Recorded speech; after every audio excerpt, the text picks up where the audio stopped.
बिस्मिल्लाहिर्रहमानिर्रहीम। अस्सलाम वालेकुम व्यूअर्स, क्या हाल आप सब ठीक हैं जी। तो आज हम बना रहे हैं भेजा फ्राई। भेजा फ्राई के लिए मेरे पास एक मगज़ है, इसको मैंने फ्रीज़ किया हुआ था। तो अचानक मैंने बनाने की सोची, तो फिर मैंने कहा चलिए आज इसे बना लेते हैं। इसे फ्रिज में से निकाला, मैंने गर्म पानी लिया। पानी के अंदर मैंने जो है ना एक लीमू, हल्दी, 1 चम्मच और मगज़ को मैंने डाल के इसको मैंने जो है ना बॉयल आने तक रख लिया।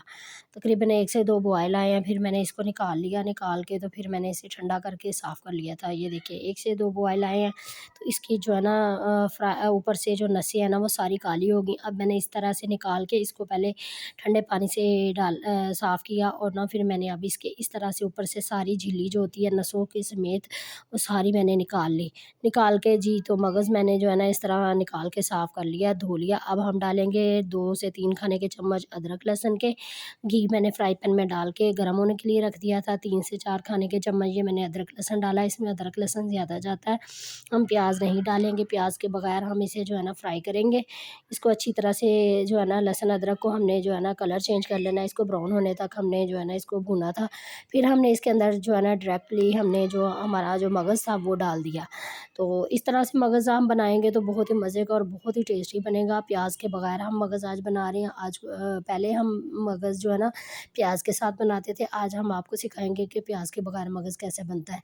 इसको हमने इतना ब्राउन कर लेना है कि ये इसका कलर चेंज हो जाए। इतना फ्राई कर लिया हमने कि इसका कलर चेंज हो गया। उधर से हमारा अदरक लहसुन जो है वो भी भुन गया था। मैंने 1 खाने का चम्मच भर के जो है ना इसके अंदर कुटी मिर्च डाली है, पिसा हुआ धनिया ज़्यादा डाला है मैंने इसके अंदर, और ना मैंने इसके अंदर नमक डाला है हस्बे ज़ायक़ा, अपने ज़ायक़े के हिसाब से नमक डाला है। तो इसको जो है ना मैंने अच्छी तरह से मिक्स कर लिया। हल्दी डाली है मैंने, हल्दी डाल के पहले बॉयल किया था, लेकिन वो ऊपर से ही कलर जो है ना उतर जाता है हल्दी का। तो ये मैंने अंदर से जो निकलता है ना मगज़, इसका इस पे कलर नहीं आया हुआ था। तो ये मैंने इसको इतना भून लेना कि इसको जो है ना इसके जो कच्चापन भी ख़त्म हो जाएगा, और ना ये इतना अच्छा और अंडों की तरह जो है ना ये मगज़ हमारा जो है ना वो बनेगा।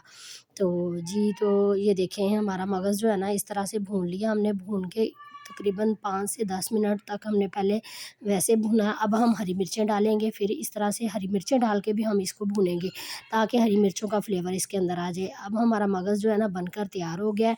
इसके ऊपर हम हरा धनिया डालेंगे। हरा धनिया डाल के इसको थोड़ी देर जो है ना चूल्हे पे रहने देंगे, फिर हम डिश आउट कर लेते हैं। तो जी व्यूअर्स, हमारा जो है ना भेजा फ्राई जो है ना बिल्कुल तैयार हो गया। आज की हमारी रेसिपी कैसी लगी मुझे ज़रूर बताना। सफ़ियान अहमद देसी पकवान को सपोर्ट करें, दुआओं में याद रखना। अल्लाह हाफ़िज़।